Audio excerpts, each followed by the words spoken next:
Last week with the press, the up-tempo works against San Francisco, getting a nice win against the Gators. You play Sonoma, get the loss. Is this the philosophy that you guys are going to continue this week on the road trip? I think we found our the roots of our problem, and that is offensively trying to get more production and being able to transition and get open space on the floor. And to do that, we need to play a lot of players and press, cause havoc for the opponent, get turnovers, and cause transition points for us. And that's what we'll continue to do. Thursday night against San Francisco State, we were victorious. We played the way we wanted to play. It was very good energy. We're very high octane, and that's the way we want to continue to play. Thought we did that well on Saturday night against Sonoma State for about 35 out of the 40 minutes during the game. Making a change like this, is it difficult? Is it more about the conditioning and the guys kind of, staying, I guess, fresh out there, or has the transition is not so tough after all? It's been a good transition as far as style of play and conditioning. I think the guys are conditioned well. I think we're somewhat healthy when you look across the board and you look at some of the other teams that have taken some injuries as well. I think we're par for the course that way. I think we'll be fine. I think we're adjusting on how many minutes each player plays and how deep we go on the bench. Obviously, heading on the road, you'd rather, with the split, go on the road rather than still have the losing streak. It's nice to have a win under our belt here at home. Certainly would like to have two. To go out on the road, we're one game at a time, really. We're actually one possession at a time, trying to manufacture points, and that is our key. That's what we'll work on this week, and try to take our show on the road down in LA. All right, so Cal State to LA, and how do you prepare for a team like that? Difficult challenge. They pose some weaponry as far as offensive talent. They can execute at a high level at times. They're certainly not a polished group. They're not a unblemished group like ourselves. They've taken some losses, and they play up and down at times. Hopefully we'll catch them on a down note or force them to be on a down note. I think they have particular players that are defensively very skilled. One shot blocker in particular, he changes the game each possession, so we'll be aware of him.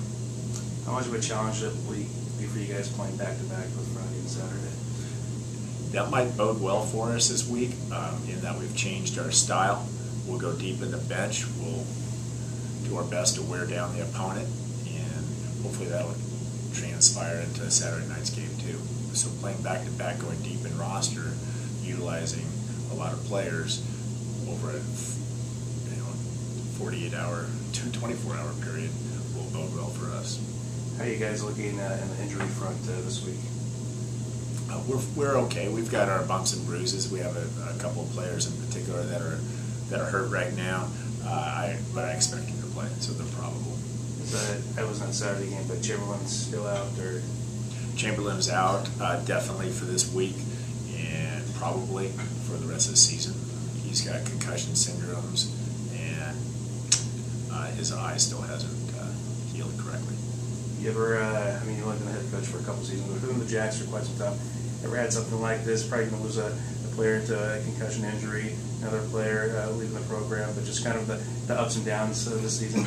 Yeah, I don't think this is any kind of disastrous season as far as loss of roster numbers. We've lost individuals before because of academics or discipline or quitting.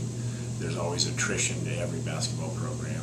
When you take a look at our numbers compared to some of the other numbers in the conference and even college basketball in general, we're actually really healthy. We have 14 players. So we're plenty deep, and we're rejuvenated after last Thursday's win. And I think we've found the right medicine to get us righted and play better basketball from here on out. Coach, you had a tough streak there against Sonoma State scoring points. You went from 49 to 50 and took about as like an 8-minute span getting that done. What do you think the breakdown was offensively for the inability to score points? A combination of maybe the players on the floor at that time. We're going to look at that closely, and we're going to take a look at getting out of the press. How much did that affect that particular time period during the game? and whether we should try to sustain that, even though our gut feeling as coaches may be retract, pull off the press. We need to go the whole 40 minutes and be hard-nosed and a little stubborn during down the stretch and stay in that press. If you could talk about Rocky Brown, it looks like from where I sit, he could be the most natural scorer on the Lumberjacks. Having that said, he's late to the party in the fact that he's just now getting with the program. How does that create a problem as far as inserting him and trying to get him a role on this team? We've never had a player come in at break and introduce him to the system, and so it's been a learning process for the coaches and certainly for Rocky Brown. He's done a wonderful job.